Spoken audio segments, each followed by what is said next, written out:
Dapat ikaw yung kwikilyuhan, ikaw ang aristuhin, at ikaw ang kalad ka rin dyan palabas ng Senado. Dahil ang ganong klaseng pag-ugali ng isang senador, hindi naaayon sa tema at modo mo, asal kalye. Para kang aso, Erwin Tulfo. Ang kapal ng mukha mo, taong bayan ang naghanap ng katotohanan. Hindi ka marunong rumispeto. Lahat na lang gusto mo gawa ng paraanan. Lahat na lang gusto mo ilagay mo ang batas sa kamay mo. Kahit ito'y labag na sa konstitusyon, nang gumawa ng konstitusyon at nagrepresenta ang taong bayan. Kanino ka ba naninilbihan? Erwin Tulfo, ba't ganun ka magsalita? Hindi ganon. Walang puwang sa Senado ang ganong klaseng pag-uugali. Paglingkuran mo kami, magtrabaho ka ng gusto. Marunong ka rumispeto. Kung gusto mong igalang ka, dapat marunong ka gumalang sa kapwa mo senador. At lalong-lalo na pinagsasabihan mo ay isang Senate President. Inihalal ninyo. Legit, legal, legitimate. Ikaw, illegal, illegitimate. Wala kang identity. Sa bagay, simula pa nga lang din, wala kang nga brand eh. Wala kang nga identity. Pineke mo na nga, pati citizenship mo. Ganon ka kabastardo. Ito yung mga lingwahe na sanay ka sa radyo at saka sa TV. Erwin Tulfo, magbago ka na. Senador ka. Magpakatotoo ka. Maging tapat ka sa tungkulin mo. Paglingkuran mo ang mga tao na nirepresenta mo. Kami yun. Kami yun, Erwin Tulfo. Hindi ka naglilingkod sa ilan lang. Sa mga tao lang sumusuporta sa'yo. Ganon din sa mga hindi sumusuporta sa'yo.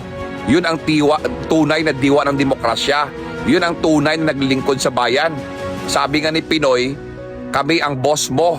Hindi po yan nagsasabi sa mga dilawan lang. Hindi po siya nagsasabi sa mga pink lang. Hindi siya nagsasabi na ikaw lang sa mga followers mo lang. Kundi sa lahat dahil naglilingkod kayo sa amin. Kami ang tunay niyong paninilbihan. Dugo at pawis namin ang aming puhunan para lang may pampasahod sa inyo. Tapos ganito lang mangyari. Pumutok na ang butsi mo dahil inakusahan ka.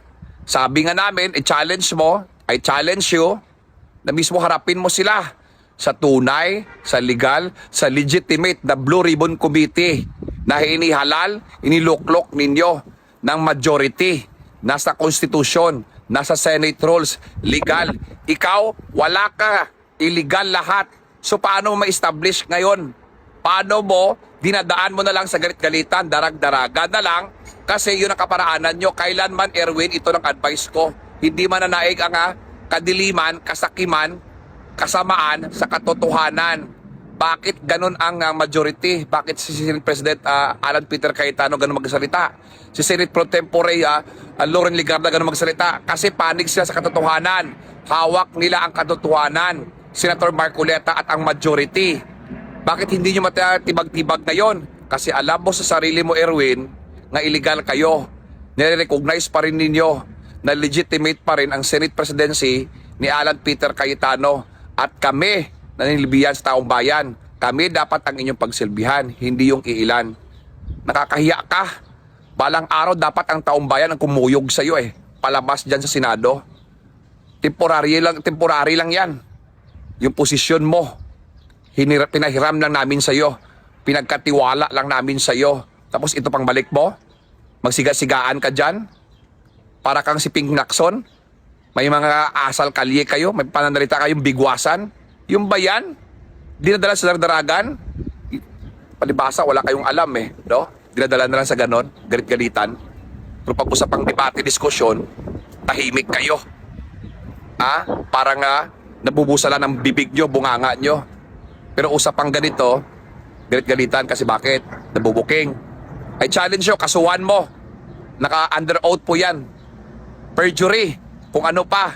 Pero habang ikaw nagsalita ka dito, nag-react ka na gusto, dadala mo sa hindi mo